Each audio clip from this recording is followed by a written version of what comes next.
just making a little side trip out of Jacob Lake to go into the Snake Gulch area and check out some Native American artwork. There might be a few hikes involved, so that's what we're up to now.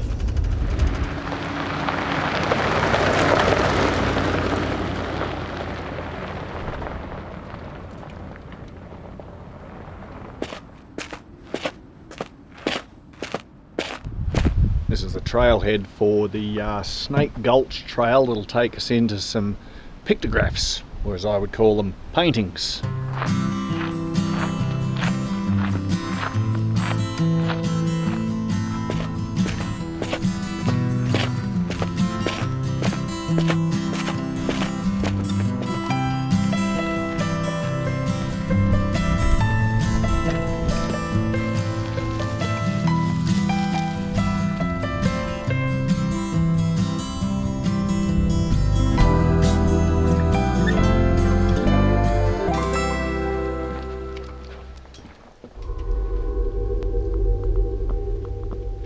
This is quite an impressive sight. There's actually a lot more petroglyphs here than there are paintings.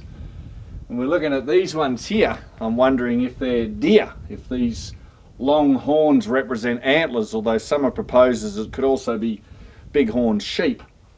But in addition to all the artwork on this cave wall, there's some pockmarks down there on the rocks. And also we can have a look at some of the varnish that we see on the stones as well. You'll notice that a lot of this varnish appears in areas where people have probably been sitting or lounging. And so my guess is that it's actually naked skin over hundreds of years, possibly more, that has created this varnish. There's another type of desert varnish which is a chemical reaction upon the surface, as seen here at Newspaper Rock in Utah. I'm proposing the glazing upon the rocks in this cave is different.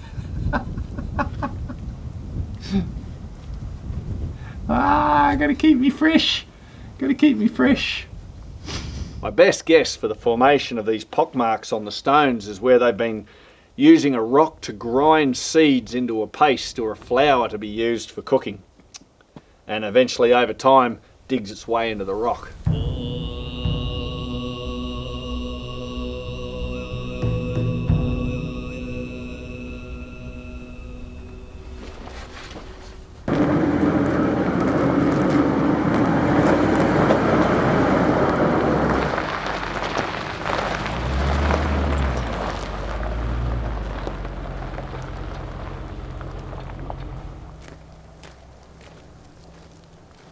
We've come across another set of petroglyphs, and this one has an interpretive sign along with it, confirming my suspicion that these are in fact bighorn sheep. Mr. Foreman was wrong. Shit.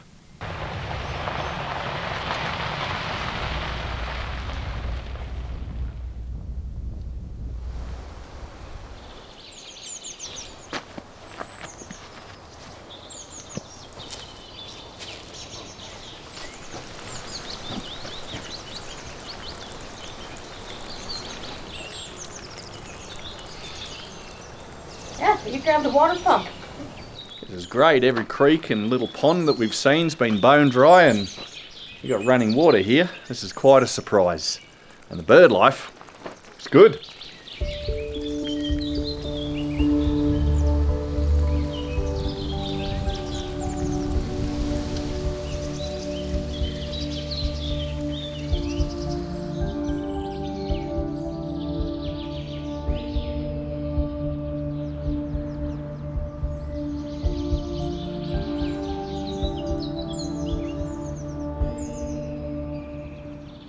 Probably have the pronunciation wrong, but right now we're in Kaibab National Forest. Kaibab, I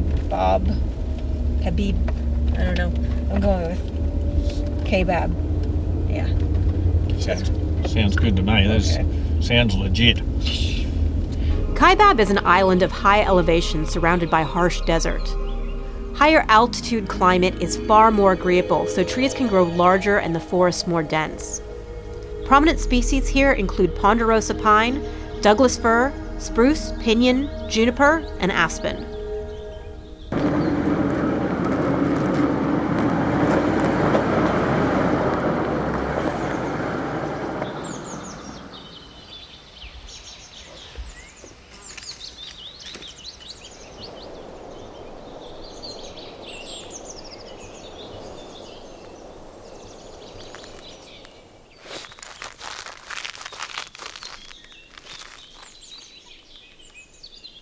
We're somewhere south of Jacob Lake, and you know what?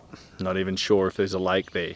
We found ourselves a lovely little forested camp on a knoll on top of a hill, and this is where we'll be spending the night.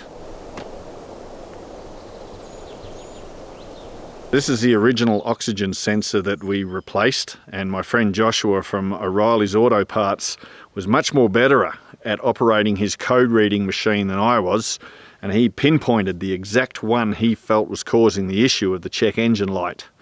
So the part was in the following morning. I installed it, we cleared the codes, and away we went. And we're many hundreds of miles away from where this happened, and I don't want to jinx myself, but so far the check engine light has not come back on. That's a good thing.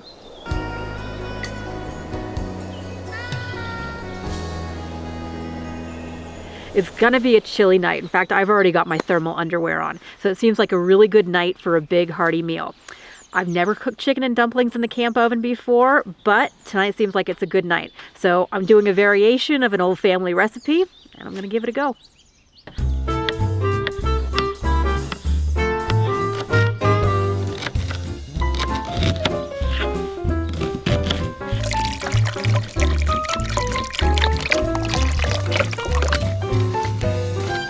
Keep wood burning. Yeah, that's what I'm thinking.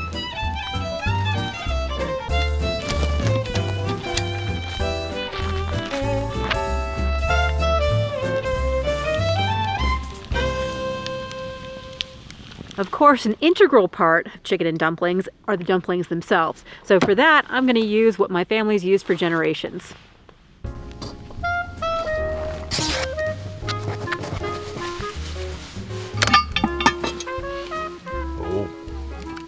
Looking pretty good. Taste? I'll do. I like that. Well, they won't burn. We'll see.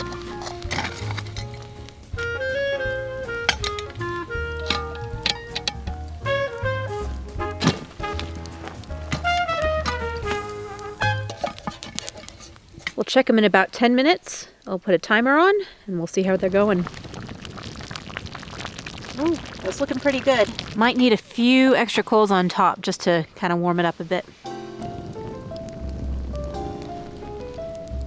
All right, we'll see if this has worked. That looks good to me.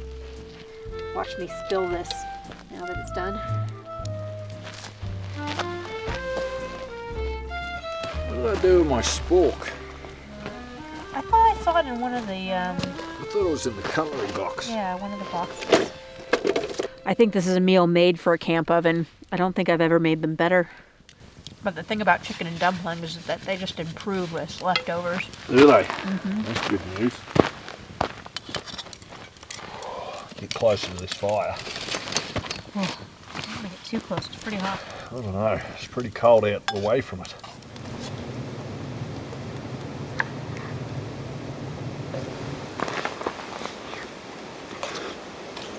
So our leftover chicken dumplings for breakfast this morning. I had a little scare with the disco. I'm going to show you something.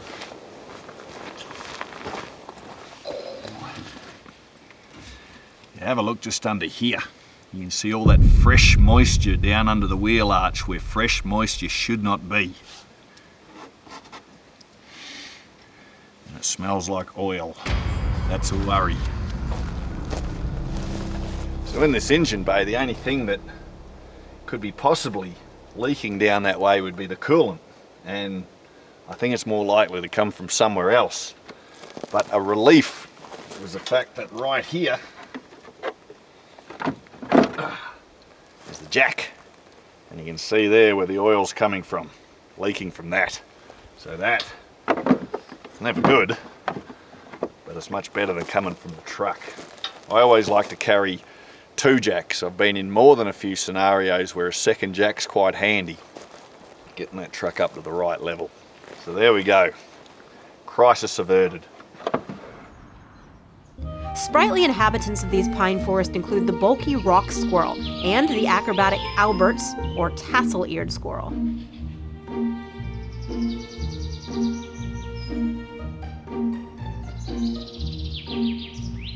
The female dusky grouse forages on the ground, suspicious of interlopers spying through the brush.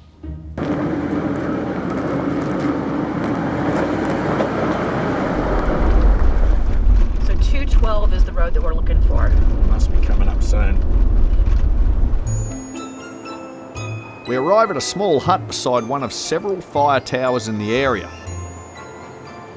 My intention to climb the structure gets thwarted by a very small problem.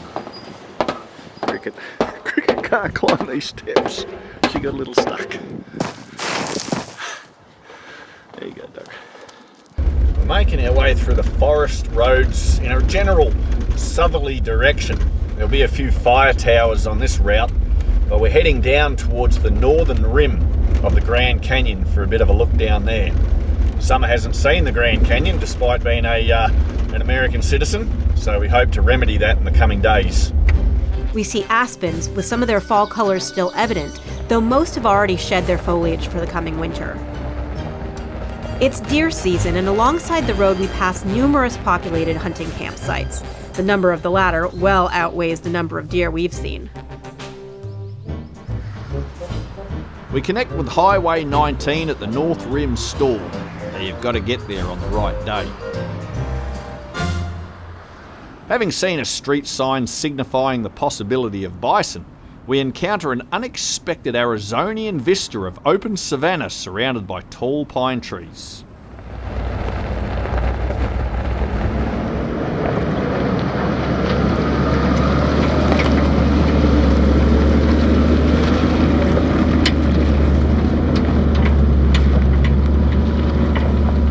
This dusty road promises views of the northern rim of the Grand Canyon at its end.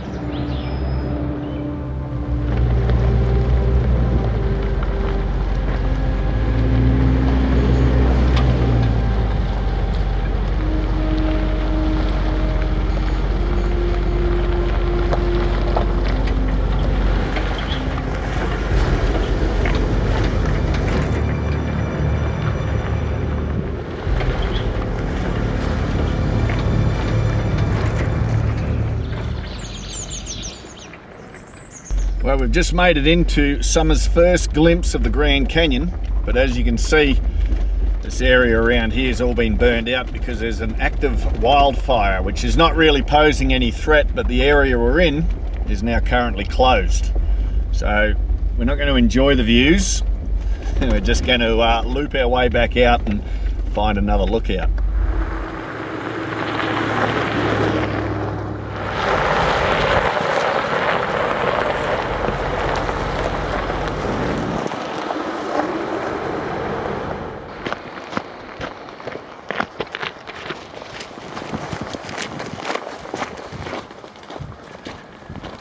The other point we tried to go to was Fire Point, but oddly enough, it was closed due to a fire.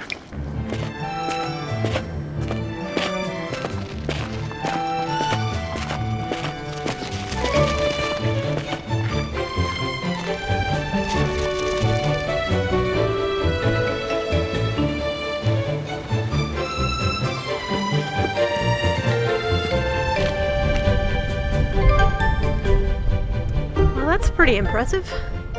In the distance we can see some of the remnant fires that threatened the previous lookout point.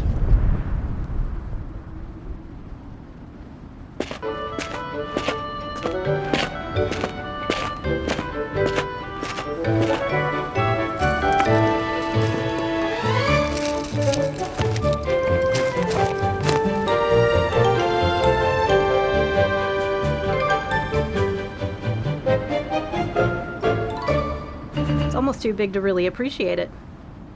It's a hazy old day today with all the smoke. I saw the Grand Canyon about 20 years ago, and something I took away from it then, and even now, is that it's more of a landscape than an actual feature. So it can be a little overwhelming. You just see this vastness of cliffs and canyons all around you. Well, we came, we saw, we filmed, we'll go. In the next episode, we depart to California for the final series of adventures on this inspiring journey as winter closes in. We see the magnificent Yosemite National Park, venture high into the Sierras on old prospector trails, and explore a haunted mine site. Be ready for the big finale amongst the mountains of the American West.